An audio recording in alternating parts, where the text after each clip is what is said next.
Bonjour et bienvenue sur netpreuve.fr pour tester votre orthographe numéro 2.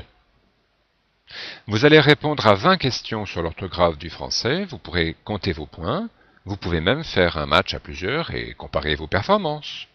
Alors on y va. Première question. L'abréviation de monsieur est. Alors voici la réponse. A, M majuscule et point, alors que MR est l'abréviation du mot anglais Mr. On continue.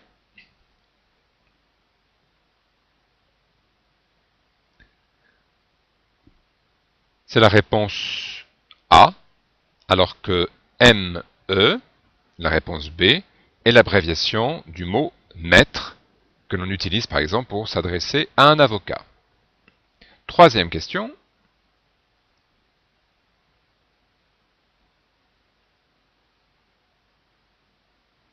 C'est la réponse B, amitié, comme les mots qui se terminent par TIE accent aigu ou TE accent aigu, même s'ils sont féminins, ne prennent pas de E, sauf quelques exceptions comme dicter justement, ou jeter, porter, assiéter.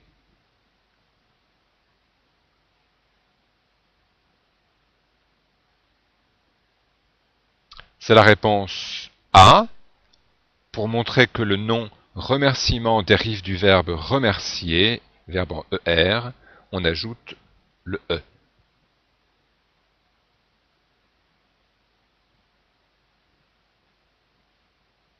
C'est la réponse B, avec l'accent circonflexe, pour faire la différence entre le participe passé du verbe devoir et l'expression de quantité du, par exemple, j'achète du pain.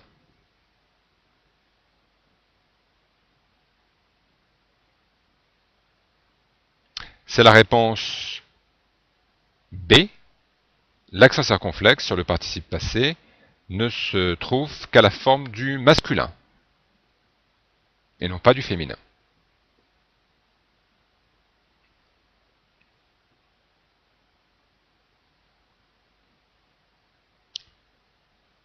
C'est la réponse B. Le T n'appartient pas à la conjugaison du verbe ici, il est ajouté pour faciliter la prononciation lorsqu'il y a une inversion du pronom et du verbe dans une question.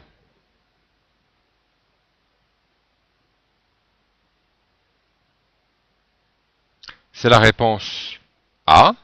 L'heure est ici un pronom complément qui remplace à quelqu'un, à une personne, pluriel, mais qui ne prend jamais de S.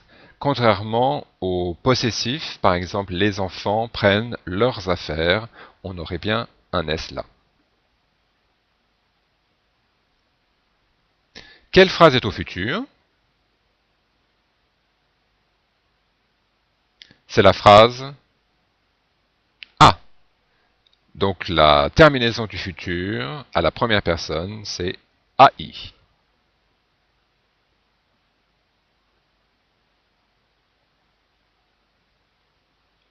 Ici, la bonne réponse, c'est A.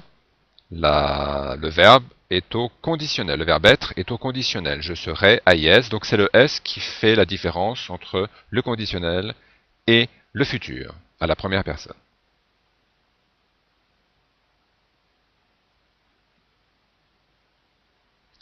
C'est la réponse B. Bien est un adverbe, il est donc invariable.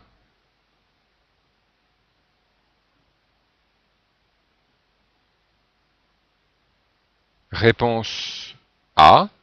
Ci-joint, lorsqu'il est placé avant le nom qui l'accompagne, est invariable. On dirait par contre la facture ci-jointe.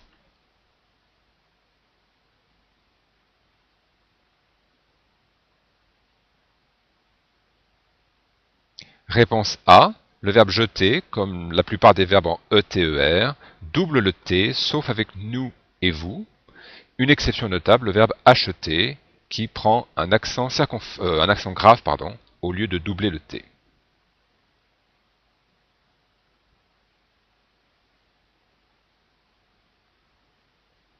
Ici, c'est la réponse B, un seul L. Donc les verbes en EL, ER double le L, sauf avec nous et vous. Une exception notable, le verbe geler qui prend un accent grave.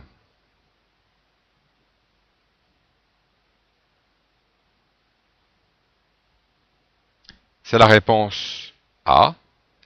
Aller est un verbe en ER et par conséquent ne prend pas de S à l'impératif à la personne correspondant à tu.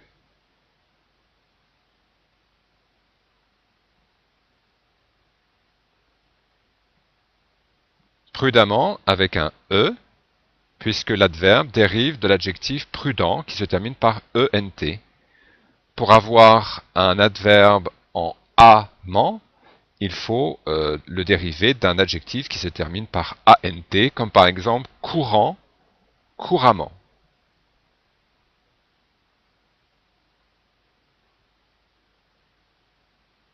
C'est la réponse A. Il s'agit du verbe se souvenir, verbe réflexif, avec le pronom en, se souvenir de quelque chose.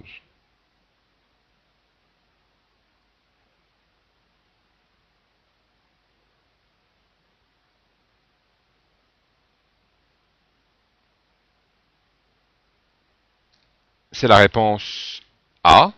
Tout, ici, veut dire complètement. Il est donc un adverbe, il est donc invariable.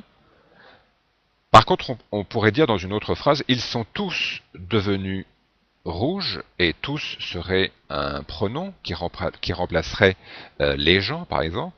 Et dans ce cas-là, on aurait effectivement un S.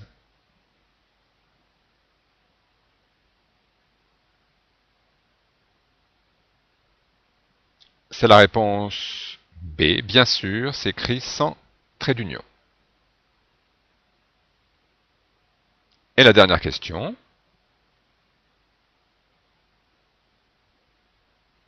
Accueil, c'est la réponse B.